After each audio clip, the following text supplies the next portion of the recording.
Hello， 各位小朋友们，你们好，欢迎来到图导机器人的课堂。接下来，老师会给你们介绍一下电机和距离传感器。电机是我们这套积木唯一电动的零部件，它能给我们的积木提供动力。现在，我们先来讲电机的使用方法。首先，我们要把我们的电机接在主控的十字金属接口上。当主控接到让电机运转的命令时，就会让电机转动起来啦。比如，老师按下这个按钮，你们看，电机是不是开始运转啦？同时，我们的机器人大师还支持电机重叠哦，把电机重叠起来，这样我们就能用一个电机的位置，同时控制两个电机运转啦。好，电机的介绍就到这里啦，接下来就是我们的红外距离传感器啦。首先，我们来观察一下这款传感器，在它的前方有两个圆圆的小眼睛，一个是蓝色的，一个是黑色的。那它们就相当于是我们机器人的眼睛哦。它是利用红外光的原理来帮助我们的机器人判断距离和障碍物的。现在我们来介绍一下红外传感器的使用。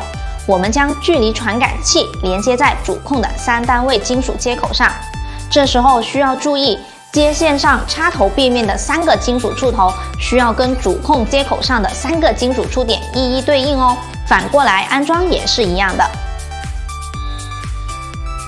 安装上之后，打开我们的主控，再用手机 APP 连接主控，进入到编程的页面，这样我们就可以在手机上看到传感器的数值啦。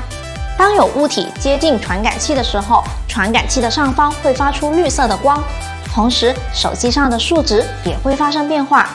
这是因为传感器的蓝色小眼睛会发出我们看不见的红外光，当有物体接近的时候，红外光就会发生反射，而黑色的小眼睛就会接收到反射的红外光。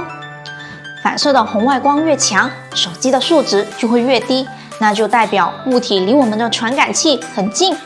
如果反射光越弱，我们的传感器的数值就会越高，就代表着物体离我们的传感器越远。使用红外距离传感器时，我们要注意一些事项。第一个就是物体的颜色深浅，它会影响反射光的强和弱呢。颜色越深，反射光就会越弱；颜色越浅，反射光就会越强。所以在同一样的距离上，距离传感器能更快看到颜色比较浅的物体呢。